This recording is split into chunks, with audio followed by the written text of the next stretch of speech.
समाजवादी साथियों और अम्बेडकर वादियों, आपसे हमारी अपील है कि एकजुट होकर बाबा साहब के संविधान को बचाने के लिए मतदान के दिन वोट के जरिए भाजपा को करारा जवाब दें। समाजवादी गठबंधन के सभी प्रत्याशी को भारी मतों से विजयी बनाएं। साइकिल चुनाव निशान वाले बटन को दबाकर प्रदेश की तरक्की और खुशहाली के लिए समाजवादी पार्टी की सरकार बनाएं। इन दिनों हर तरफ विधानसभा चुनाव की हलचल है। इस चुनाव के नतीजों से न केवल प्रदेश अपितु देश की राजनीति भी प्रभावित होगी। ये चुनाव हमारे और आपके भविष्य का चुनाव है और लोकतंत्र को बचाने का भी चुनाव है।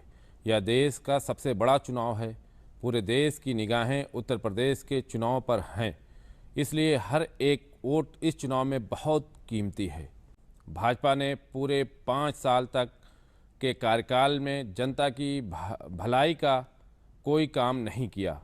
उसने अपने संकल्प पत्र 2017 का एक भी वादा पूरा नहीं किया। नौजवानों का भविष्य बर्बाद कर दिया गया। एनसीआरबी के आंकड़ों के अनुसार वर्ष 2021 में भाजपा की डबल इंजन की सरकार के दौरान दलितों के खिलाफ हिंसक अपराधों के मामलों में यूपी देश का नंबर 1 राज्य बन गया है। यहाँ SC/ST के खिलाफ सबसे ज़्यादा हिंसक अपराध हो रहे हैं।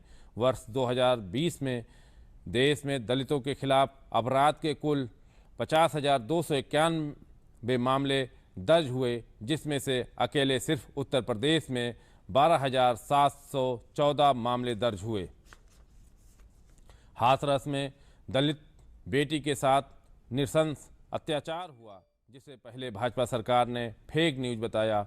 इतना ही नहीं, बेटी के शव तक को पीड़ित परिवार को नहीं सौंपा गया। बेटी के शव को पेट्रोल डालकर रात के अंधेरे में फूंकने का काम हुआ है। कानपुर देहात में दलितों की जाति पूछकर उन्हें पेड़ से बांधकर बेरहमी से मारा पीटा गया।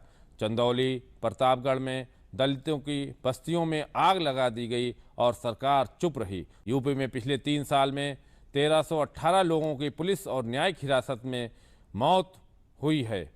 इनमें बड़ी संख्या SC और ST वर्ग पिछड़ों अल्पसंख्यकों की है। समाजवादी पार्टी ने अपने वचन पत्र में कानून व्यवस्था बनाए रखने के लिए विशेष योजनाएं बनाई हैं। समाजवादी पार्टी का मानना है कि प्रदेश की औद्योगिक उन्नति, आर्थिक संपन्नता और सामाजिक भाईचारे के लिए कानून व्यवस्था का सुदृढ़ होना आवश्यक है। अपराध पर नियंत्रण से ही खुशहाली आती है।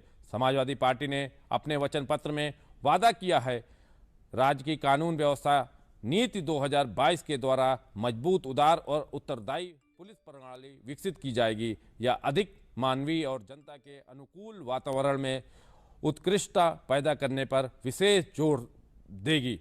CSR फंडिंग मॉडल के तहत सभी प्रमुख शहरों में नए थाने बनाए जाएंगे। साइबर क्राइम कंट्रोल के लिए सभी जिलों में साइबर यूनिट स्थापित की जाएगी। समाजवादी पार्टी सरकार में पुलिस बल में थाना स्तर पर रिक्तियों और क्षमताओं का विश्लेषण किया जाएगा और मानदंडों के अनुसार रिक्तियों को पूरा किया जाएगा। 1 साल के भीतर यूपी पुलिस में सभी रिक्तियों को पूरा किया जाएगा। पुलिस बल में महिलाओं की भर्ती के लिए विशेष अभियान चलाया जाएगा ताकि महिलाओं की स्वतंत्र वुमेन पुलिस यूनिट स्थापित की जा सके। पुलिस सेवा में नई भर्तियों के बाद ट्रेनिंग अनिवार्य होगी एवं सेवारत कर्मियों के लिए मिड कैरियर ट्रेनिंग की भी व्यवस्था की जाएगी। पुलिस कर्मियों को उनकी सेवा के दौरान पदोन्नति के लिए 3 मौके दिए जाएंगे। साप्ताहिक अवकाश के साथ पुलिस के काम के घंटे तय किए जाएंगे। कनिष्ठ पुलिसकर्मियों के उनके गृह जनपद के नज़दीक नियुक्त की अनुमति दी जाएगी। पुलिस बल के लिए आवास, शिक्षा और स्वास्थ्य सुविधाओं को बढ़ाने और उन्नत करने के लिए विशेष अभियान चलाया जाएगा। ग्राम चौकीदार एवं होमगार्ड के वेतन को युक्तिसंगत किया जाएगा। समाजवादी सरकार महिलाओं, अल्पसंख्यकों और दलितों